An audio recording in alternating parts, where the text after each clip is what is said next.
بسم الله الرحمن الرحيم. الحمد لله والصلاة والسلام على رسول الله محمد وعلى آله وصحبه أجمعين. بەڕێزان خۆشەویستان، بینەران و بیسەرانی بەڕێز و ڕێزدار، گەنج و لاوە بەڕێزەکان، سەلام و ڕەحمەتی خوای گەورەتان لەسەر بێ. خۆشحاڵم لە زنجیرەی 12هەمین لە تەفسیری جزئی قەسەمی الله لە سوورەتی کە گەیشتنە سوورەتی ئەسەف بەشی یەکەمەتاو کرد لە وانەی پێشوو. ئێستا دەکەینە بەشی دووەم لە تەفسیری سوورەتی ئەسەف لە ئاەتی ژمارە 8 هەتا ئاەتی ژمارە 14 و کۆتایی. تەوەری یەکەم لە تەفسیری ئەو سوورەتە پیرۆزە پەیوەندی بە ئاەتەکانی پێشوو لە ئاەتی ژمارە 8 هەتا ئاەتی ژمارە 14 کۆتایی ئەو سوورەتە چ پەیوەندیەکەیە بە ئاەتەکانی پێشوو کە لە خزمەتیاندا بووین. لە ئاەتەکانی پێشوودا خوای گەورە سوبحانەهو وتەعالە باسی چۆنیەتی بەگەڕخستن و بەکردارکردنی وەلا و بەڕا، پشتیوانیکردن و پەیماندان بە خوا و بە پێغەمبەری خوا صلی الله علیه وسلم بۆ سەرخستنی ئایینی پیرۆزی ئیسلام و پشتیوانیکردنی پێغەمبەری خوا صلی الله علیه وسلم لە دەرەوەی بازنەی ئیسلامەتی و لە بازنەی نەیارانیش چۆن مسلمان یەک ڕیز بێ، یەک هەڵوێز بێ، یەک هەست و یەک نەز بێ، بۆ ئەوەی کە بتانن دینی خوای گەورە بەرز بکەنەوە و بتانن لە کاتی ڕوبەڕووبوونەوەی دوژمن بە نەفسیان، بە ڕوحیان، بە ماڵیان، بە هەموو شتێکی بە نرخ و بە قیمەتیان پێشکەش بکەن بە دینی خوای گەورە. خوای گەورە نمونەی جوانی خستە بەردەستی ئێمە کە ئەوە نمونەی ئەو سەحابانن کە بەڕاستی خۆ نەویستانە و خواویستانە خۆیان کردە قوربانی دینی خوای گەورە. لەو چەند ئاەتەش دا خوای گەورە سوبحانەهو وتەعالە باسی گەورەی و پلە و پایی جیهاد لە پێناو خوای گەورە، تێکۆشان لە پێناو خوای گەورە و وهاندانی مسلمانان بۆ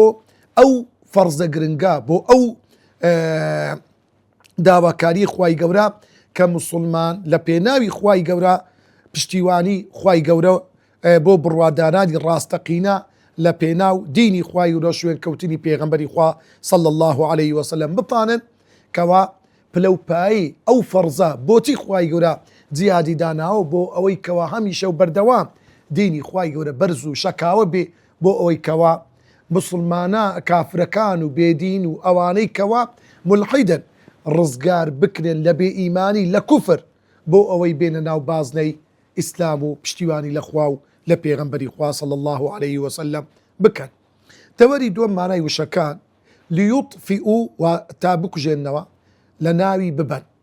نور اللهی ئاینی پیرۆزی ئیسلام، لیظهره تا دیار و سەرفراز بێت لە ناو هەموو ئاینەکانی تر. هەل ئەدولکم ئایا پێتان نیشان بدەم، ڕێنمونیتان بکەم، جەناتی عەدنین بەهەشتانێکی هەتا هەتایی بەردەوام و نەبراوە، ئەنسار الله پشتیوانانی ئاینی ڕاست و دروست، شوێن کەوتوانی پێغەمبەران سەڵات و سەلامی خوای گەورەیان لەسەر بێ، لیلحەواریین شوێن کەوتوان مەبەست هاوڵانی عیسا پێغەمبەرە عەلەیه السەلام، طائفە کۆمەڵێک چینێک بەشێکیان، فەئەصبەحوا ظاهرین ئینجا سەرکەوتن. بەش تەوەری سێیەم ماناو تەفسیری ئاەتەکان خوای گەورە سوبحانەهو وتەعالە لە ئاەتی ژمارە 8 دەفەرموێ یوریدون لیطفئوا نور الله بأفواههم والله متم نوره ولو كره الكافرون. ابن عباس دەفەرموێ لە هۆی دابەزینی ئەو ئاەتە پیرۆزە پێغەمبەری خوا صلی الله علیه وسلم چل ڕۆژ وحی لە بۆ نەهات. کەعبی کوڕی ئەشرەف کە دوژمنێکی سەرسەختی پێغەمبەری خوا و مسلمانان بوو، وتی ئەی کۆمەڵی جوولەکەکان، موژێنیتان لێبێ، خوای گەورە نورەکەی محەممەدی کوژاندەوە، ئەوەی بۆی دادەبەزاند کارەکەی بۆ تەواو نەکرد. پێغەمبەری خوددا صلی الله علیه وسلم زۆر دڵی تەنگ بوو. ئینجا خوای گەورە سوبحانەهو وتەعالە ئەو ئاەتە پیرۆزەی دابەزاند و فەرمووی یوریدون لیطفئوا نور الله بأفواههم والله متم نوره ولو كره الكافرون. خوای گەورە دەفەرمێ یوریدونە مەبەستیانە و دەیانەوێت چێ بێ باوەڕان کافرەکان نەیارانی پێغەمبەری خوا صلی الله علیه وسلم چ بکەن؟ مەبەستیان چییە؟ دەیانەوێت لیوطفئوا نور الله، نوری خوای گەورە سوبحانەهو وتەعالە بکوژێنەوە. یعنی ئەوان مەبەستیان چیە لە بەربەرەکانی کردنی پێغەمبەری خوا، دژایەتی کردنی مسلمانان، ئەشکەنجە و ئازار، ڕوبە ڕووبوونەوەیان مەبەستیانە ئەو نورەی خوای گەورە بکوژێنەوە. بۆیە لێرەدا خوای گەورە سوبحانەهو وتەعالە چەند ئاماژەیەکی زۆر جوان دەکا. یەکەمیشت دەفەرمێ نور الله، ئەو نورە ئیخوایە. طبعا ئیمامی تەبەری لە دەربارەی نور الله چەندین ڕای هێنایتەوە. دەفەرمێ نور الله، ئەو نور اللهە مەبەست پێ پێغەمبەری خوایە صلی الله عليه وسلم، یان هەندێ لە تابعین و لە ئەصحاب دەفەرمون مەبەست پێ قورئانی پیرۆزە، هەندێک دەفەرمون پێغەمبەری خوایە صلی الله عليه وسلم، هەندێک دەڵێن نا خودی ئیسلامە هەمووی بەگشتی قورئانی دەگرتەوە، پێغەمبەری خوای دەگرتەوە صلی الله عليه وسلم، هەموو ئەو شتانە. لێرەدا خوای گەورە کە دەفەرمێ نور الله، قورئان نورە. خوای گەورە دەفەرموێ قد جاءكم من الله نور وكتاب مبين. نورك لەلایەنی خوای گەورەوە هاتووە. لێرە مەبەست پێ پێغەمبەرە صلی الله عليه وسلم، وكتاب مبين، لەگەر ئەو پێغەمبەرە قورئانێکی ڕۆن و ئاشکراش هاتووە. هەر وەکو خوای گەورە سوبحانەهو وتەعالە قورئانی پیرۆز بە نور لێک دەداتەوە. دەفەرموێ خوای گەورە سوبحانەهو وتەعالە ولكن جعلناه نورا نهدي به من نشاء إلى صراط مستقيم. أو قرآن نورك بۆ ڕێنیشاندانی خەڵکان بۆ ڕێگە ڕاستەکە. کەواتە هەم قورئان نورە، هەم پێغەمبەری خوا نورە، ذاتی پیرۆزی خوای گەورەش خۆی نورە. الله نور السماوات والأرض. خوای گەورە نور السماوات والأرض ڕۆناچیەکەیە. ئیندە ڕۆناچی معنەوی و ڕۆناچی مادی. خوای گەورە بە ذاتی خۆی، بە پیرۆزی خۆی لەنا ئەو بوونەوەرە هەندێک هۆکار و ڕۆناکەرەوەی دانایە. ڕۆژی خەڵق کردووە، مانجی خەڵق کردووە، ئەستێرەکانی خەڵق کردووە، بۆی ئینسان بەرچاو ڕوونبی لەو دنیای بتوانیتن چاوی شتەکان ببینیتن. و هەر وەکو خوای گەورە نورێکی معنەوی دانایە لە بۆ ئەوەی خەڵک بتانن کە ئاینی پیرۆزی ئیسلام و بەرنامە پیرۆزەکەیەتی. کەواتە نور الله واتە ئەو ئیسلامەی کەوا نورە. لێرەدا لۆ خوای گەورە قورئان، پێغەمبەری خوا، ذاتی پیرۆزی خۆی بە نور و ئیسلام بەگشتی بە نور لە قەڵەم دەدا. لەبەر ئەوەی نور یعنی ڕۆناچی، ڕۆناچی سەرچاوەی بینینە، نەک چاوی ئینسان. مرۆڤ بە چاوشت نابینی، بەڵگەکتان لۆ بینەوە ئەدی بە چ ئینسان شتی دەبین؟ بە ڕۆناچی. ئەگە سەیر بکەین ئێمە کەسێک دانیشتە وا سەیری تەلەڤیزیۆن دەکات، سەیری شتەکانی دەوروبەر لە هیچەوە کارەبا دەبڕێ، ئەو کەسە چاوی شتێک دەبینی؟ بێگومان نەخێر. لۆ چاوی نابینی، خۆ چاوی کۆرە نەبووە، خۆ چاوی بینایی مایە، چونکە ڕۆناچی دما. کەواتە ئەوەی هۆکاری سەرەکی بینینە ڕۆناچیە. لۆیە ئەگەر ڕۆناچی نەبێ با چاو هەبێ. چاو هۆکارێکە بەوەی کە بتانی ئەو ڕسم و شتانە بگواستە و لە بەشۆ. لۆیە قورئانی پیرۆز، ئیسلام، پێغەمبەری خوا، ذاتی ئەڵڵا، هەموو ئەوانە هۆکارێکن بۆ ئەوەی مرۆڤ بگەنە مەبەست و کە ڕێگە ڕاستەکەیە، کە ئیسلامەتیە، کە بەرەو بەهەشت چوونە. ئەو کاتێک کە ئینسان نورەکەی لۆ هات کە پەیامی خوایە، کە ئاینی پیرۆزی ئیسلامە، ئەگەر عەقڵەکە کە وەکو بە ئەندازەی چاوە بەکاری هینا هەردووچیان بەیەکەوە، ئەو عەقڵە ئەو ئینسانە ئاراستە دەکە بەرەو مەبەستە ڕاستەکە کە ناسینی خوای گەورەیە، لە کۆتاییش دەبەرەوە بەهەشتی دەبا. لۆیە بەڕاستی خوای گەورە دەفەرمێ لیوطفئوا نور الله بأفواههم. ئەوانە هەندە سادە و ساکارن، هەندە گەمژەن، هەندە بێعەقڵن، دەیانوی نوری خوای گەورە بکوژێنەوە بە فووی دەوی خۆیان، بئەفواهیم، بە دەوی خۆیان، بە زاریان. بئەفواهیم یعنی بە فووکردنیان نوری خوای بکوژێنەوە. طبعا لێرەدا خوای گەورە وەکو تەشبیهێک دەکاتن لەوەی عەقڵی ئینسانەکە نێزیک بیتەوە، کو کەسێک بەرامبەر ڕۆژ ڕابوەستێ لە ڕۆژی گەرمای هاویندا بە تایبەت، ئەو ڕۆژە لە سەریەتی هەموو قەلبی ئارەقەیە، زۆر بێزارە، بیەوێ گەرمی ڕۆژ فێنک کاتەوە بەچی؟ بە فوو. بەرامبەر ڕۆژ ڕابوەستێ و فووی لێ بکە بۆی کەوا تیشی گەرمی ڕۆژ نەهێڵێتن. ئایا ئەوەی ئیشەکی ژیرانەیە؟ کەسی عاقڵ وا دەکە؟ بێگومان نەخێر. ئەوانیش دەیانەوێت نوری خوا ئەو ئاینی پیرۆزی ئیسلام کە ئیخوایە صاحبەکەی ئەڵڵایە دەیانەوێت بیکوژێنەوە بە فووی دەوی خۆیان بەڕاستی شتێکی گەمژەیی و نەزانی و نەفامیە. بەڵام خوای گەورە وعد و بەڵێن دەدا والله متم نوره ئەی پێغەمبەری خوا صلی الله عليه وسلم ئەی موسڵمانان بزانن خوای گەورە تەواوکەری نوری خۆیتی نافرمێ یوتیم و متیم و کەلیمەی متیم ئیسمی فاعیلە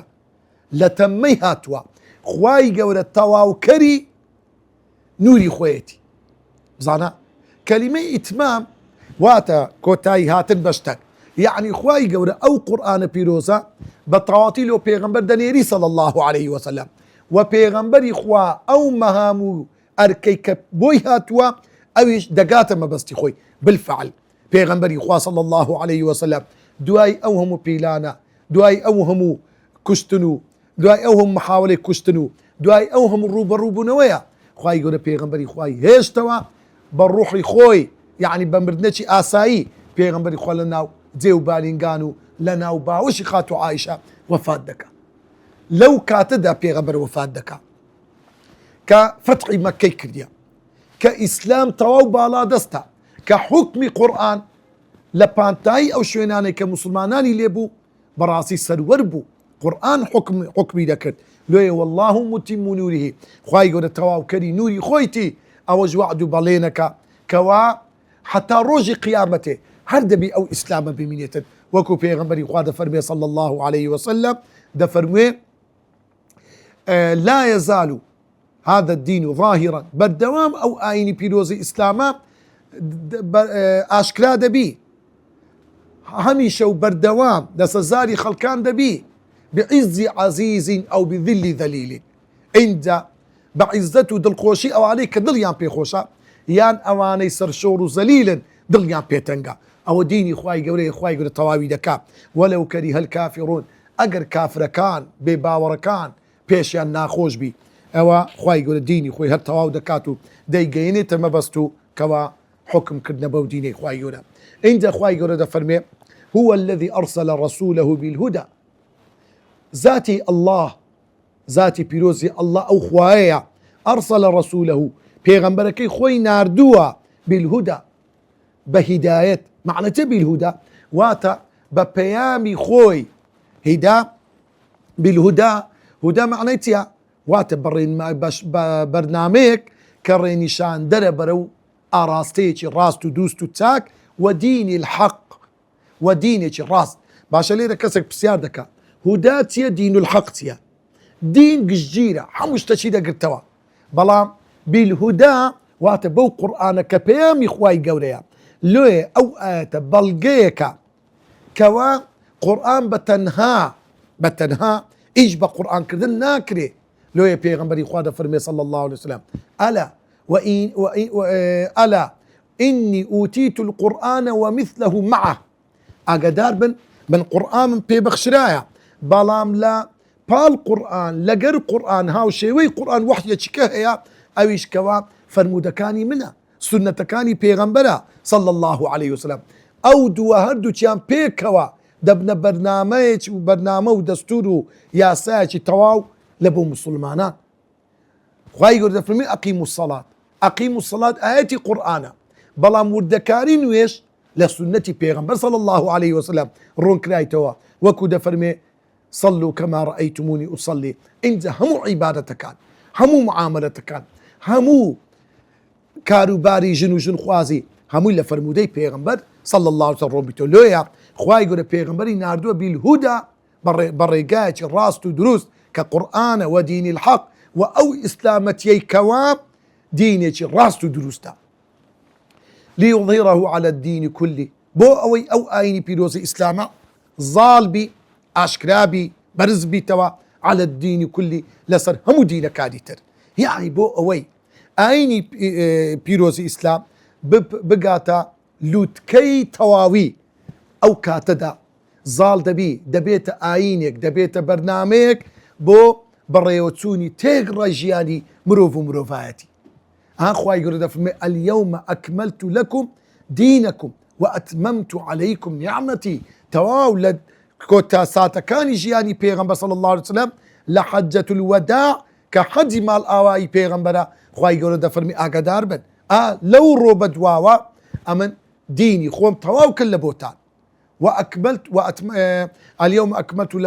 لكم الإسلام دين اليوم أكملت لكم دينكم وأتممت عليكم نعمتي ونعمتي أو إسلام إيمان شمل ستان تواوكر ليظهره على الدين كل بوي آيني بيروزي إسلام ده صلاة داربي برنامج جيانبي همو خلقك بيتا جيربارو ملكزبي لبو آيني بيروزي إسلام ليه ده ليظهره على الدين كله يعني آيني بيروزي إسلام لبروي آيني ربانية خواية لطرف خواوية قرآنكي بيغمبركي همو اشتكاني بي وسط بخوا بويا جاذبيتك زور بقوتي هيا لو ناو ضلي سرسخترين كافريج بي هر كسي بحقيقة إسلامي تيبقى أجر فشاري دروري ودروبري لصدبي والله بأساتري شيء وكسب الصلبان نبي لو نحزان لدير زمانوا تيان كرديا ليصدوا عن سبيل الله ريدا لويك أودعوا بانقوازيا نقات جوزكي خلقان إسلامك بقاتا ناجوزكي خلقان كإسلامي راستقين نية لو خلق أجر لإسلامي راستقين بقن مسلمان دبن أوانش بين ناخوشا بويا دسكاري بالدوام هولو كوشيان داو زانيتيان ناطوانن بري إسلام بقرن ناطوانن إسلام لنا وبن بلام دطانن كان يكي ليل بكان ولو كره المشركون أجر مشركة كان أجر بتبرست كان بيشيان ناخوش بي أو آيني بيروزي إسلاما زال دبي بسر خلشي مكش بتبرست كان واتا روج قيامته تأثيري دبي لسر خلشي كان عند آيتي يا أيها الذين آمنوا هل أدلكم على تجارة تنجيكم من عذاب أليم أو آت بيروزا كاتك دابزي وكل سرتاي هوي دابزيني آياتي يا أيها الذين آمنوا لما تقولون ما لا تفعلون لو سبب نزولك أو بقوتمان هندي لها ولن ديانقو خوز قد منزاني تكر دوي خوش ويسترين كر دوي لاي خواي قورا وآتي دابزان فرمي يا أيها الذين آمنوا هل أدلكم على تجارة تنجيكم من عذاب أليم كاتك أو آت دابزي ابن عباس ده فرمي سبارد بوانا دابزي باسي كشتاري عندك بلان بكردار ليدان و رم هاويجي كشتنيا ندكرت يعني بكرداري ندتسونا بريد زنقكا حربا زبان تمنى عندك لو يا إخوائي قول سبحانه وتعالى فرموي يا أيها الذين آمنوا أي بروا داران هل أدلكم على تجارة آية ريتان نشان بدم بيتان بلم أدل كلمة أدلكم يعني ريتان بي نشان بدم ريقايك هل أدلكم على تجارة أو ريقايا برو بازرقانية شي زوزور قرنقة طبعا تجارة لزماني عربي بمعنيتها وات آلو قور كردي كلو بل ليرة دا خواهي يقول سبحانه وتعالى جهادي ناو بردوه بس تجارة يعني باور هنام بخواو تيكوشن لبيناي خوا بازرقانية كمروف دي كالق الخوا بو مروف روحو جياني خوي بيشكشي خوا دكا كبقيمتني شتا لكن خواو لاي او مروفا بلان بيشكشي دكا لبيناي خوا مقابل كيتيا رزامة دي خواو بهشت وكو خواهي يقول دا فرموه إن الله اشترى من المؤمنين خواهي قورا دكري لإيمان داران تيان لي دكري أنفسهم وأموالهم خدي خوايا كبيشكش دكال لبيناي خوا كخوايا بخد دكال لبيناي خوا وأو مالاني دي بخشن لبيناي خوا إن الله اشترى من المؤمنين أنفسهم وأموالهم بأن لهم الجنة لمقابل أو خواهي قورا بهشتيان بيدا بداتي خواهي قورش أو بهشتيان بيدا دا لو يا خواهي يقول لي فرمي هل أدلكم على تجارة تنجيكم من عذاب أليم هر كسيك أو بازرقانية بكا قازان ديكي زوزر قوري لي دكا دزان قازان دا قورا كتيا رزقاري دبي أو إنسانة أو بازرقانية دبيت أو كاري أو كوا أو إنسانة تنجيكم رزقاري بهويوا من عذاب أليم لعذاب زور إيشو آزارا يعني أو بازرقانية دوشتي هيا یەکەم ڕزگارت دەکەن لە عەزابێکی زۆر بەئێش ئینجا هەر ئەوەندەش نا ڕزگاری بی لە ئاگری جەهەنەم نەخێر بەڵکو خوای گەورە بەهەشتێکی پان و بەرین زۆر خۆشت پێدەبەخشیتن. ئینجا ئەو تجارەتە تێ سعیدی کوڕی جوبەیر لە تەفسیری لە هۆی دابەزینی ئەو ئاەتە دەفەرموێ موسڵمانەکان دەیانگوت خۆزگە دەمانزانی چ بازرگانیەکە ئەوەی کە خوای گەورە لۆمانی باس کرد. اینجا ئەو ئاەتە دابەزی خوای گەورە فەرمووی ئەو بازرگانیە بریتە لەوەی تؤمنون بالله ورسوله باوەڕ بێنن بەخوا و بە پێغەمبەرەکەی وتجاهدون في سبيل الله بأموالكم وأنفسكم وتێبکۆشن غەزا بکەن خۆتان بەخت بکەن لە پێناوی خوا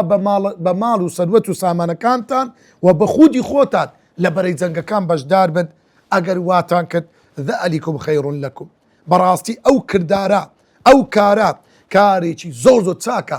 خەیر لێرە بە معنەی ئەفضەل باشترین کارە ئەنگۆ دەیکەن ئین كنتم تعلمون ئەگەر ئێوە بزانن ئەو کارە چەند گەورەیە لەکن خوای گەورە.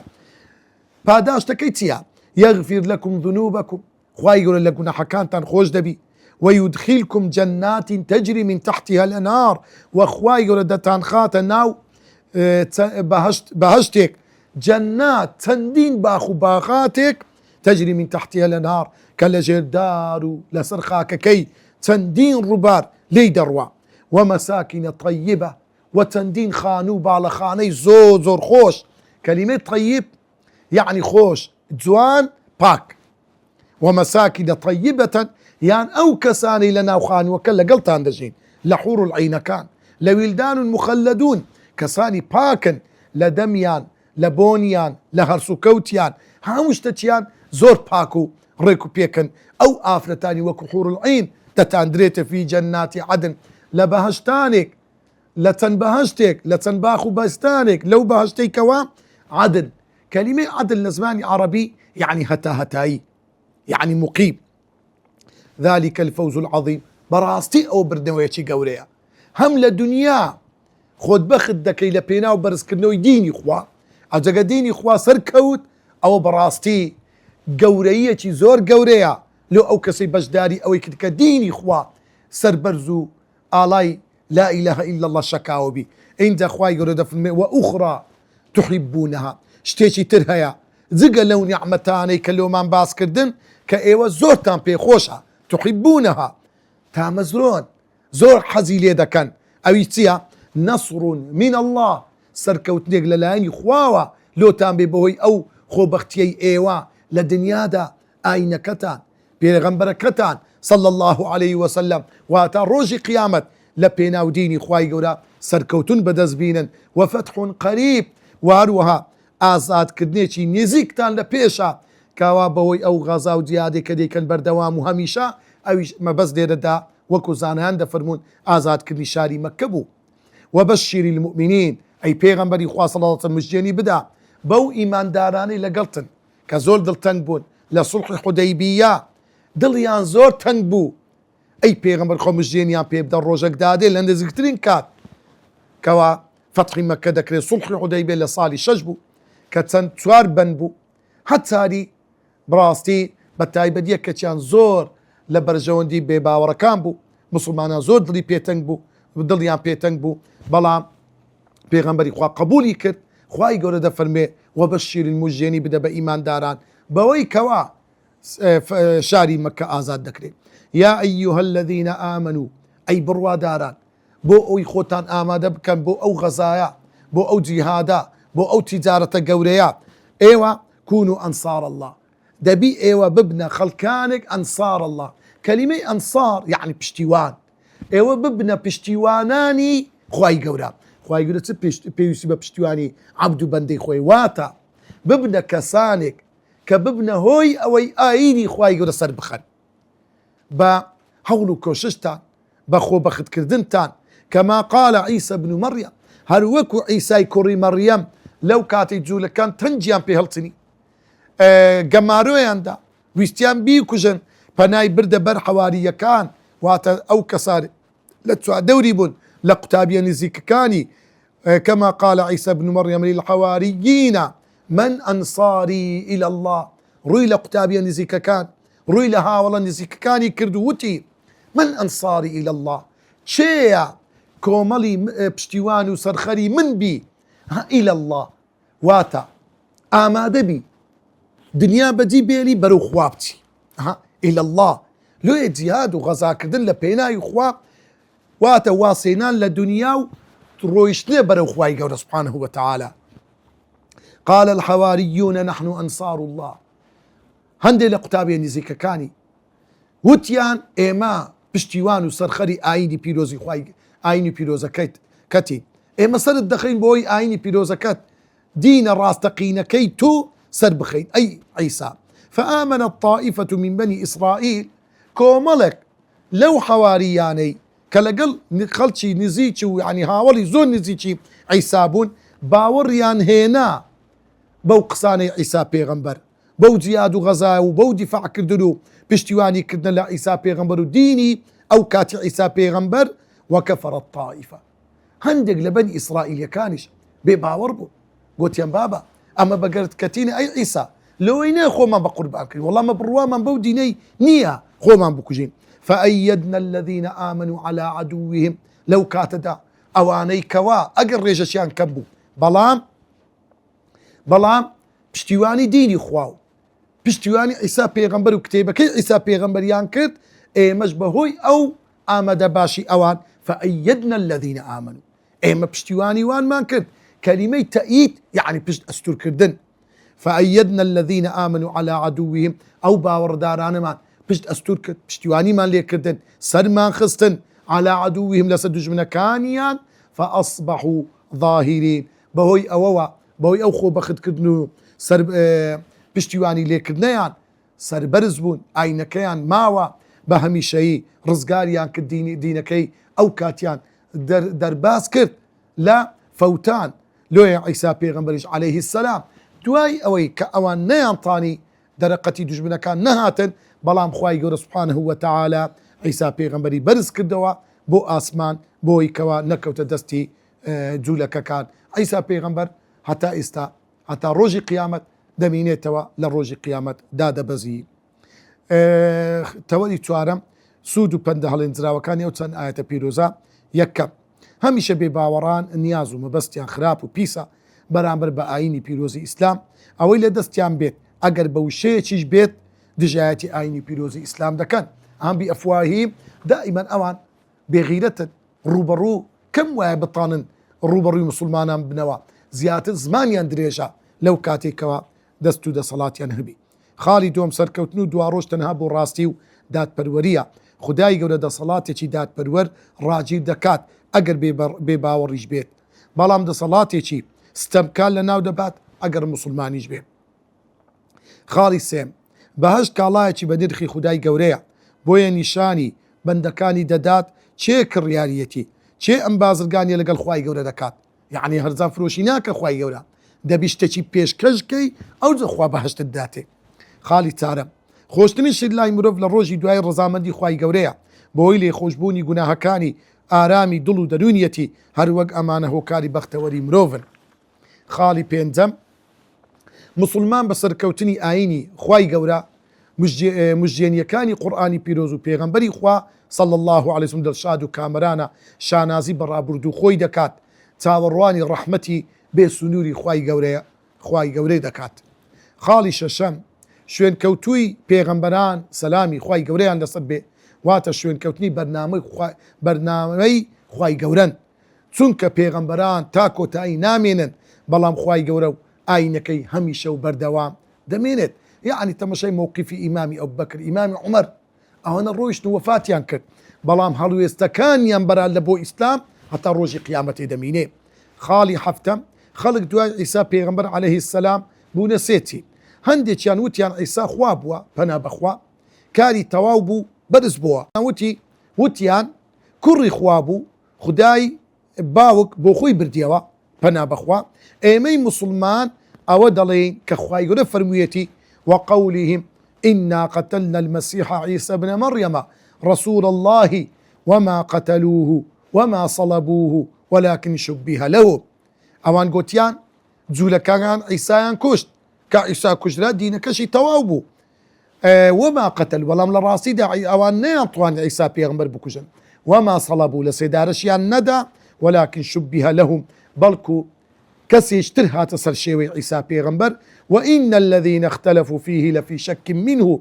أواني الرأي زياديان هي قمانيان هيا لو كعيسى برزويتوا ما لهم به من علم إلا اتباع الظن تناشيني قمان قمانك دكون كهيت راستي ودروستينيا وما قتلوه يقينا بيقيني أوان نيطواني عيسى بكجن بل رفعه الله إليه بلكو خواي برزي كدو بولاي خوي خالی هەشتم خوای خدای گەورە پشتیوان و پاڵپشتی بڕوادارانە تا ئەوان پاڵپشت و شوێن کەوتووی پێغەمبەر و ئاینی خوای گەورە بن ئەو کاتە خوای گەورە پشتیوانی ئیمانداران دەکا مسلمانان دەکا ئەو کاتی ئەوان پشتیوانی دینی خوا بکەن ڕوونکردنەوە سەبارەت بە حەواری جابری کوڕی عەبدوڵڵا دەفەرمێ پێغەمبەری خدا